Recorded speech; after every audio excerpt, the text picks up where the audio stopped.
Toprak Razgatlioglu did not just face the challenge of learning MotoGP in his debut race weekend. He faced that challenge while sitting on a machine that broke engines in testing, lost an entire day of pre-season running due to safety concerns, carried a significant top speed deficit to every single rival on the grid, and left Thailand with Yamaha's own riders and management quietly beginning to question whether this V4 project can be salvaged in time to mean anything this season. The story of Toprak's debut is inseparable from the story of Yamaha's crisis, and the two together paint one of the most dramatic pictures in MotoGP right now. If MotoGP lives rent-free in your head, hit subscribe. We break down every race, every drama, and every championship twist before anyone else. Let's go all the way back to Sepang, because that is where the true scale of Yamaha's problems first became impossible to ignore. On the very first day of official pre-season testing in Malaysia, Fabio Quartararo broke his finger in a crash and withdrew from the entire test. Difficult, but manageable. What was not manageable was what happened the following day, Wednesday, when Yamaha shut their garage doors entirely and refused to run a single lap. Not a mechanical precaution, a safety decision. Both Quartararo and Toprak had broken an engine each during the opening day's running, and the Yamaha engineering team could not initially identify why.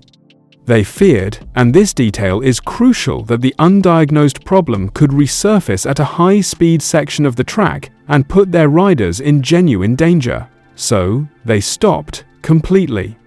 Alex Rins later confirmed what had happened to the media.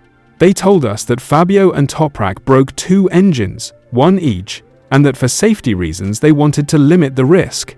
In Thailand, we expect to receive more engines and we'll be able to drive freely on the track. A full day of official pre-season testing, gone. And when they did return on Thursday, Yamaha's riders were running with deliberately reduced power to limit the stress on the remaining engines.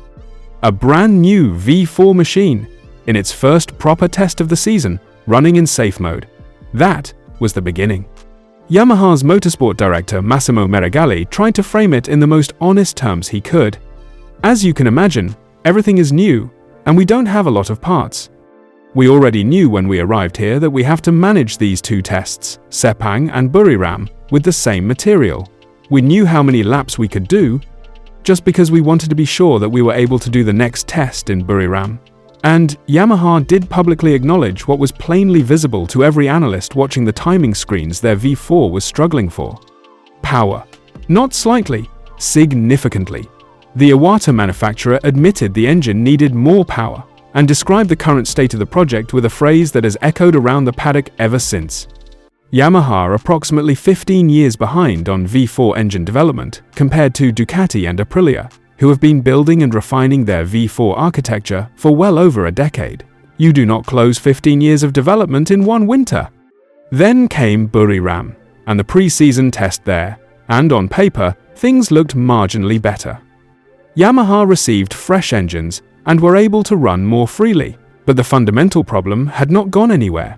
The top speed numbers at Buriram told a story that was almost painful to look at.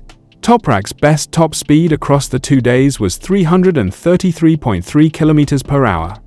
Francesco Bagnaia's Ducati hit 342.8 km per hour. Marco Bezzecchi's Aprilia hit 341.7 km per hour. That is a gap of nearly 10 km per hour in straight-line speed between the Yamaha and the front-running machines, an enormous deficit that no amount of corner speed or rider skill can fully compensate for on a modern MotoGP circuit. Quartararo reacted to all of it with the exhaustion of a man who has been waiting for Yamaha to fix exactly these kinds of problems for several years. He stated openly that he expected no new engines before May and that he currently saw no clear development direction for the project. That is a factory rider, the 2021 world champion, publicly saying he cannot see a path forward for his own motorcycle. Rins also showed his frustration when he learned one of his own spare bikes was being reassigned to Quartararo, a behind-the-scenes tension that confirmed the atmosphere inside the Yamaha camp was nowhere near as calm as the official statements were trying to suggest. And then the race weekend itself arrived in Thailand, and the reality was harsher than even the pessimists had predicted. Across the sprint race and the Grand Prix, the 4 Yamaha riders, Quartararo, Rins, Toprak, and Miller finished 14th, 15th, 17th, and 18th respectively. Dead last, as a manufacturer. Quartararo was the best Yamaha in the race, finishing 30.8 seconds behind winner Bezzecchi. Rins was 33 seconds back. Toprak was 39.2 seconds behind. Miller was 47.8 seconds behind, his final 2 laps slower than his opening standing start lap, which tells you everything about the rear tire degradation that collapsed the Pramac Yamaha's race pace in the closing stages. Crash.net's detailed race analysis identified the root cause with precision. The V4 is losing the most time in the medium and high-speed corners, where its rear grip issues and lack of engine performance combine to produce a deficit that the riders simply cannot drive around. And critically, that degradation hit the Pramac pair of Toprak and Miller far harder than the factory duo, suggesting the factory team's bike setup may be better suited to protecting the rear tire, or that there are setup differences between the two garages that have not yet been resolved. For Toprak specifically, the race was a bruising education on 2 very specific fronts, and neither of them were his fault. The first was the engine braking issue that caused his sprint crash. He had flagged from the very first lap that something was wrong with the engine brake map at the final corner. "I had from the beginning a problem with the engine brake in the last corner," he told Crash.net after the sprint. "Normally we used the same map, but I felt a difference on the last corner, and on the first lap I almost crashed there on the brakes. I felt the front lock 2 times and I went wide." He adapted his riding around it for 11 laps. And then, chasing Miller in the closing stages with 3 laps to go, he braked fractionally later to close the gap, and the unresolved engine brake issue, combined with the unfamiliar Michelin front tire he is still learning to trust, finally caught him out. He crashed, remounted, finished 20th. The crash was triggered by a technical problem with the motorcycle, not a rider error. The second front was the rear tire degradation in the Grand Prix, a problem that is structural to how the V4 currently behaves, and one that Yamaha has confirmed will not be addressed until the Spanish Grand Prix at Jerez in late April at the earliest. Toprak, Miller, Quartararo, and Rins will all carry a significant top speed deficit and rear tire wear disadvantage through the opening 4 rounds of the season. Brazil, the USA, and Qatar are all going to look very similar to Thailand for the Yamaha garage.